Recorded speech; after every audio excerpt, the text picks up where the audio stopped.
오늘의 말씀 창세기 46장 28절에서 34절 말씀입니다. 야곱이 유다를 요셉에게 미리 보내어 자기를 고센으로 인도하게 하고 다 고센 땅에 이르니 요셉이 그의 수레를 갖추고 고센으로 올라가서 그의 아버지 이스라엘을 맞으며 그에게 보이고 그의 목을 어긋맞춰 안고 얼마 동안 울매 이스라엘이 요셉에게 이르되 내가 지금까지 살아있고 내가 내 얼굴을 보았으니 지금 죽어도 좋거든. 요셉이 그의 형들과 아버지의 가족에게 이르되 내가 올라가서 바로에게 아뢰어 이르기를 가나안 땅에 있던 내 형들과 내 아버지의 가족이 내게로 왔는데 그들은 목자들이라 목축하는 사람들이므로 그들의 양과 소와 모든 소유를 이끌고 왔나이다 하리니 바로가 당신들을 불러서 너희의 직업이 무엇이냐 묻거든 당신들은 이르기를 주의 종들은 어렸을 때부터 지금까지 목축하는 자들이온데 우리와 우리 손조가 다 그러하니이다 하소서. 애굽 사람은 다 목축을 가증히 여기나니 당신들이 고센 땅에 살게 되리이다.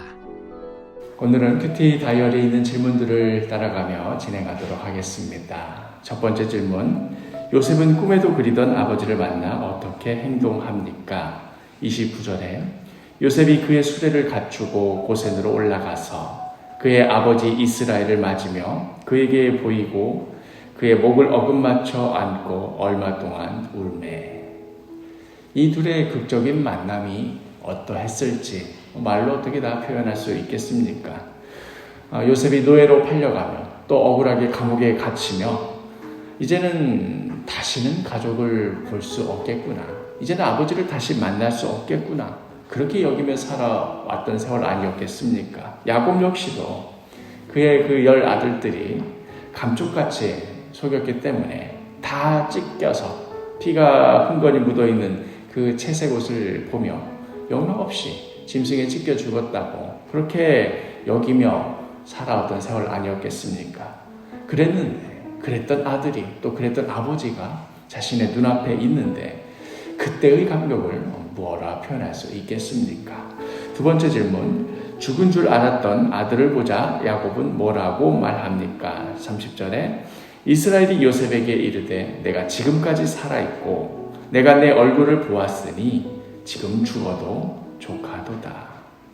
이제 야곱의 평생의 소원이 다 이루어진 것이나 마찬가지다 하는 말이지요. 죽었던 아들이 살아 돌아온 것보다 야곱이 더 바랄 것이 무엇이 있겠습니까? 내가 지금까지 살아있고 내가 내 얼굴을 보았으니 지금 죽어도 조카도다. 정말 진실로 야곱의 진심이었을 것입니다. 또한 이때 이 상황을 보며 모든 부모도 같은 마음일 겁니다. 어떤 부모라도 죽었던 아들이 돌아오면 이런 심정일 겁니다. 더 나아가서 또한 잃어버린 자녀를 영원한 죄와 사망의 권세 가운데 그렇게 죽을 수밖에 없었던 그 자녀를 되찾았을 때의 하나님 아버지의 마음이 역시 이러할 것입니다. 세 번째 질문, 바로의 질문에 요셉이 준비시킨 대답은 무엇이었습니까? 그 이유는 무엇입니까? 34절에 당신들은 이르기를 주의 종들은 어렸을 때부터 지금까지 목축하는 자들이 온데 우리와 우리 선조가 다 그러하니이다 하소서. 애굽 사람은 다 목축을 가증히 여기나니 당신들이 고센 땅에 살게 되리이다. 어제 우리가 설교 시간에도 함께 나누었던 것처럼 이스라엘 백성들은 고센 땅에 살게 되는 것으로 인하여서 자신의 그 수를 늘려가면서 동시에 자신의 정체성을 지키는 일을 감당할 수 있었습니다. 어제도 말씀드렸지만 만일 야곱이 애굽에 내려오지 않고 그냥 가나안 땅에 있기를 계속 고수했더라면 그 가운데서 수를 늘려가는 데 성공했을는지 몰라도 그런 과정 가운데 수많은 가나안 땅으로부터 온 며느리들이 계속해서 그 식구 안으로 유입이 되고 그러면서 가나안의 여러 정말 이루 말할 수 없는 끔찍하고 더럽고 수치스러운 그런 문화와 우상 숭배와 이런 것들로 다 혼잡하게 되어서 몇 세대 지나지 않아서 이들이 아브라함의 후손인지 가나안의 후손인지 구별이 안 되는 지경이 되었을 것입니다. 그러나 이들이 이 애굽의 고센 땅에 오게 되고 또 마침 애굽 사람들은 목축하는 사람들과 전혀 섞이고 싶어하지 않는 그런 문화를 가지고 있기 때문에 애굽의 문화에서도 역시 완전히 고립되어서 자기들만의 정체성을 고스란히 지키면서 그 수가 늘어나는 그런 일을 행할 수 있었지요. 하나님의 참 큰 뜻과 계획 가운데 그런 일이 벌어졌고 마침내는 아브라함에게 주셨던 그 약속대로 정말 하늘의 별과 같이 무수한 수가 늘어나서 모세의 때가 이르기까지 그 수가 계속해서 번성하는 그런 것들을 볼 수 있게 된 것입니다. 마지막 질문. 죽은 줄 알았던 요셉을 다시 만나게 되기까지 야곱이 할 수 있었던 일은 아무것도 없었습니다.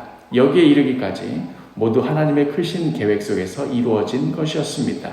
야곱의 인생도 요셉의 인생도 하나님의 뜻 안에서 온전히 이루어질 수 있었습니다. 그렇다면 나의 인생은 과연 어떠할까요? 요셉이 노예로 팔려갔다 하는 내용이 나온 것이 창세기 37장입니다. 오늘 본문이 46장이니까 10장에 걸쳐서 기나긴 이야기들이 다 이렇게 연결되고 저렇게 연결되어서 오늘 드디어 요셉과 야곱이 만난 것입니다. 그 이야기, 무수한 이야기 속에서는 요셉 인생의 여러 우여곡절이 들어가 있습니다. 또 더 멀리는 창세기 25장에서 큰 자가 작은 자를 섬기리라 하는 하나님의 계획 속에 야곱이 태어나고 야곱이 태어나서 겪는 모든 아픔과 눈물과 그 고통이 계속해서 이어져 왔습니다.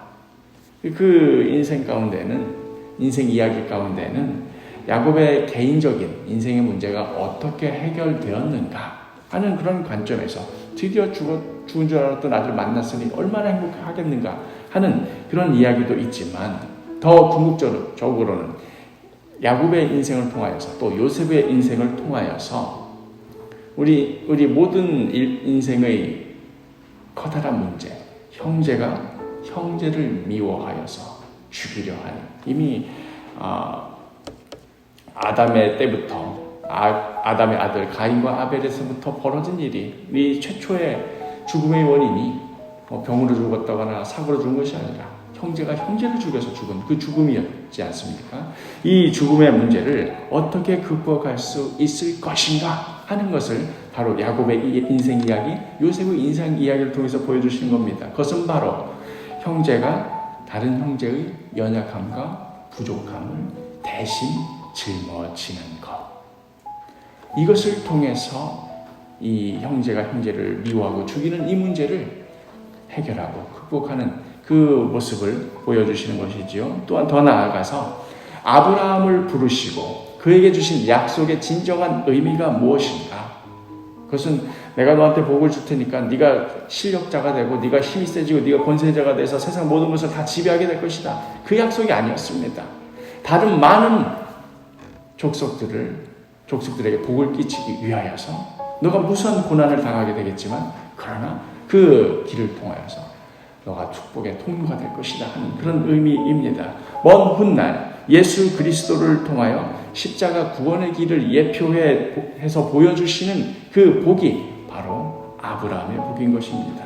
자기 희생의 길을 통하여서 다른 이들에게 생명을 주는 길을 열어가는 것.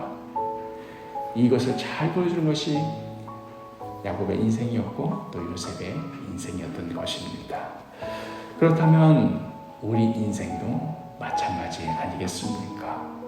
하나님께서 계속해서 그 부르신 아브라함을 통하여서 또 야곱과 요셉을 통하여서 나의 뜻이 이러하다. 나의 계획이 이러하다. 또 궁극적으로는 예수 그리스도를 통하여서 그 십자가 구원을 통하여서 나의 뜻이 이러하다 보여주셨다면 우리 인생을 통하여서도 하나님께서 보여주시고자 하는 것, 하나님께서 나타내시고자 하시는 것은 무엇이겠습니까? 바로 그 십자가 사랑의 길입니다. 오늘 하루도 우리를 그리스도인으로 부르시고 또 우리를 예수 닮은 사람으로 빚어가시면서 계속해서 이끌어가시는 그 길을 궁극적인 이유 하나님의 뜻과 계획 바로 그 십자가의 길, 그 십자가의 길 순종하며 이 길이 복된 줄 알며 감사하며 살아가는 귀한 하루가 되기를 간절히 축복합니다.